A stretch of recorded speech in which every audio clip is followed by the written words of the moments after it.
अयोध्या बाबरी मामले में फरीक इकबाल अंसारी ने उन खबरों को खारिज कर दिया है जिसमें मस्जिद के लिए 5 एकड़ जमीन किस जगह दी जाए इसकी मांग की गई है। इकबाल अंसारी का कहना है कि सुप्रीम कोर्ट का फैसला मंजूर है, 5 एकड़ मस्जिद की जगह कहां मिले इसकी कोई मांग अभी तक नहीं की गई है। हुकूमत कहीं भी अपनी मर्जी से जमीन दे सकती है और कहा कि मुझसे पूछे बिना कोई भी खबर या इस तरह का बयान ना छापा जाए। इकबाल अंसारी ने यह भी कहा कि मामला अभी खत्म नहीं हुआ है क्योंकि अभी जमीन नहीं मिली है।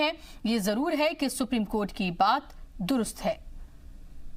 गलती है, अभी जमीन में जो है हमको मिली नहीं। सवाल तरह तरह की मीडिया हमसे पूछती है, क्या करोगे, क्या बनाओगे, क्या नहीं बनाओगे। हमने साफ कहा है, झगड़ा मस्जिद और मंदिर का था। सुप्रीम कोर्ट ने जो कहा है हम वही करेंगे, जो हाई कोर्ट कह रहा है हम वही करेंगे। हम अपनी तरफ से अभी कोई प्लान हमने बनाया नहीं है। कुशीनगर जिला के तुर्कपट्टी थाना इलाके के अवरवा सोफीगंज के बैरागी पट्टी गांव में पीर को अचानक मस्जिद में तेज आवाज के साथ एक धमाका हुआ और इसके बाद ही इंतजामिया पूरा वहां से हिल गया है। आसपास के रहने वाले गांव के लोग भी सहम उठे। धमाके के बाद मस्जिद के टूटे शीशे और खिड़की और दीवार में पड़ी दरार ये साबित करती है कि वहां किसी तरह का धमाका हुआ है।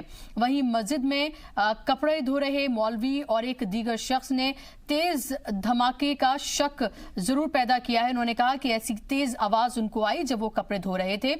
वारदात की इत्तला के बाद मौके पर पहुंची फॉरेंसिक और डॉग स्क्वाड की टीम जांच में जुट गई है। मौके पर खुद पुलिस सुपरिटेंडेंट कुशीनगर ने वारदात का जायजा लिया। पुलिस सुपरिटेंडेंट ने मौके का जायजा लेते हुए एक स्टोर में रखे किसी सामान में धमाके की बात उन्होंने कही है, लेकिन उन्होंने कहा कि ये किस तरह से हुआ, कैसे हुआ, ये जांच के बाद ही पता चलेगा। हमको सूचना मिला कि आप गांव में उपस्थित हो जाइए, गांव में कुछ सेंसिटिव मामले हैं।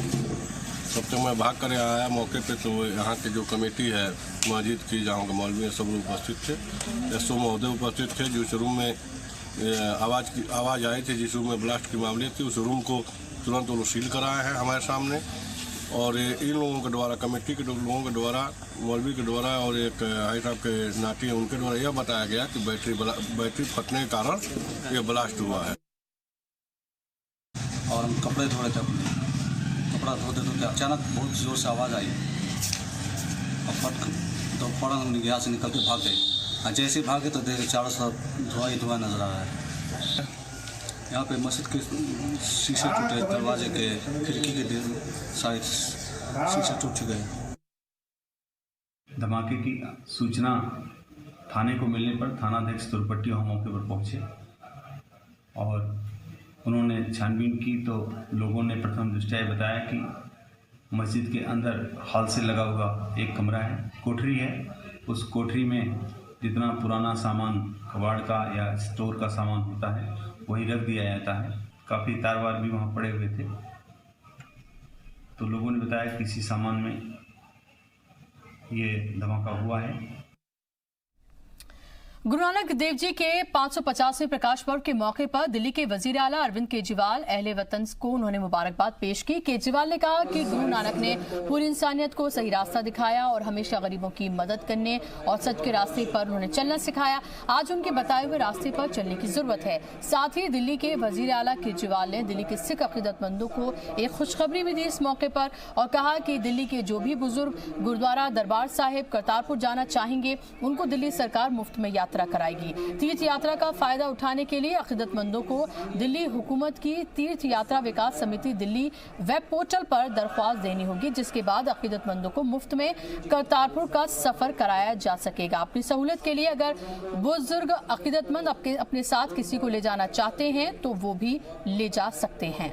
गुरु नानक देव जी महाराज ने पूरी इंसानियत को रास्ता दिखाया, चाहे हिंदू हो, चाहे मुसलमान हो, किसी भी धर्म का व्यक्ति हो, सब लोगों को उन्होंने किसी के बीच में भेदभाव नहीं किया, किसी जात के बीच में भेदभाव नहीं किया।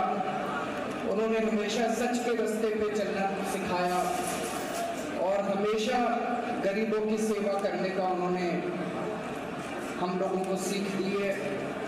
हमें कोशिश करनी है कि उनके बताए हुए रास्ते पे ज़्यादा से ज़्यादा चलने की कोशिश करें।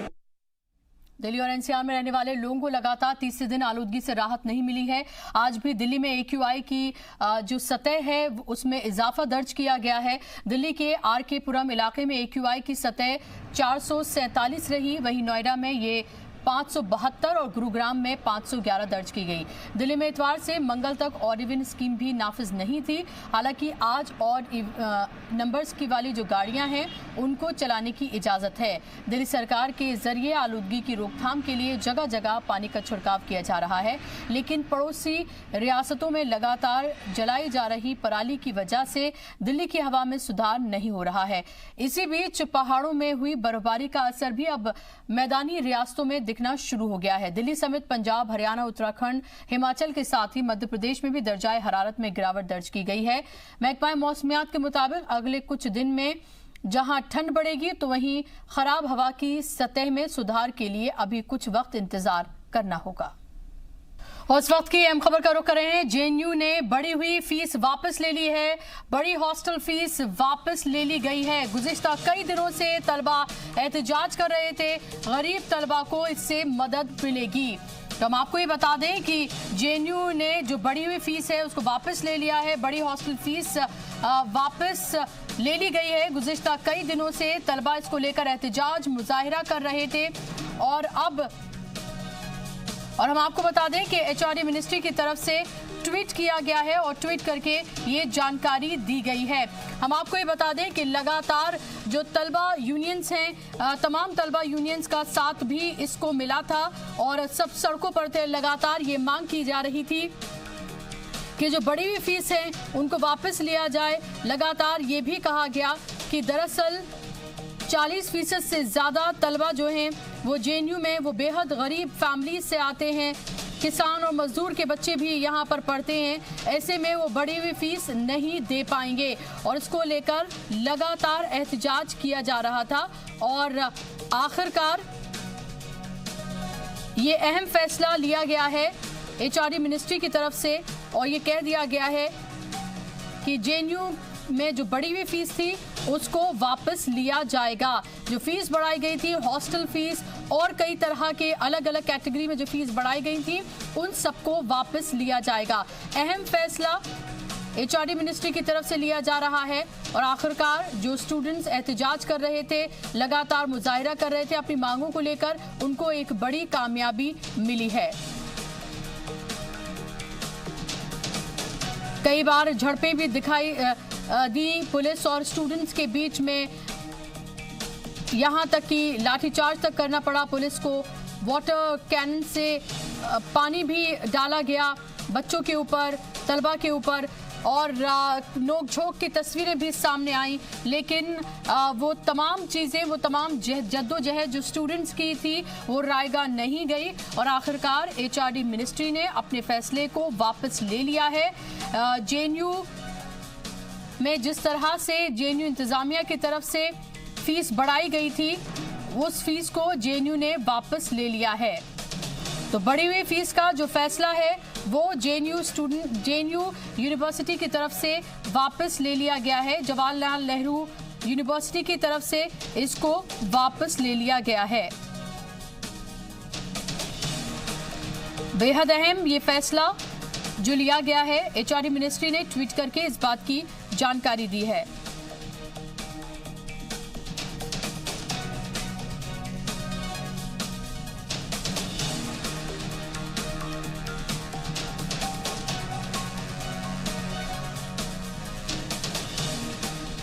तो HRD मिनिस्ट्री की तरफ से ये ट्वीट किया गया है और ट्वीट करके इस बात की जानकारी दी गई है कि रोल बैक किया जा रहा है जो फीस बढ़ाई गई थी उनको, यानी कि जो पहले फीस थी अब वही फीस रहेगी।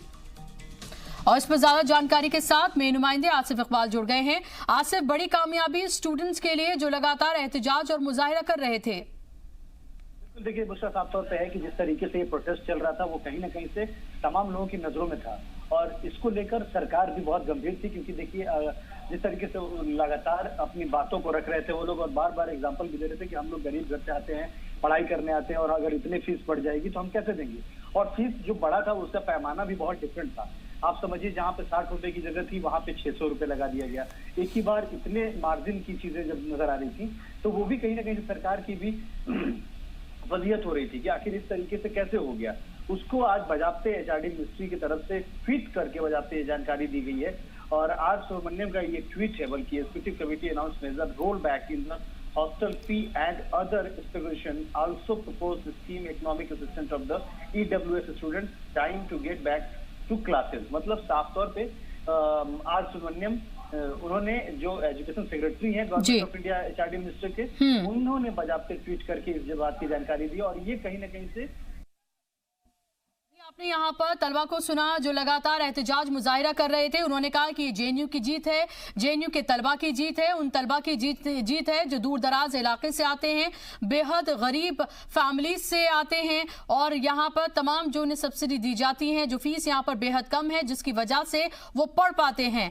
और आसिफ में नुमाइंदे लगातार मेरे साथ बने हुए हैं। आसिफ, तलबा को अभी हमने सुना, सीधे तौर पर उनका कहना है कि जेएनयू की जीत है, तलबा की जीत है, उन स्टूडेंट्स की जीत है जो बेहद गरीब फैमिली से आते हैं और एक ख्वाब लेकर आते हैं जेएनयू में पढ़ने का। और फीस अगर इस तरह से बड़ी होती तो शायद उन्हें अपने ख्वाब अधूरे ही छोड़ने पड़ते और अब वो अपने ख्वाबों को पूरा कर पाएंगे।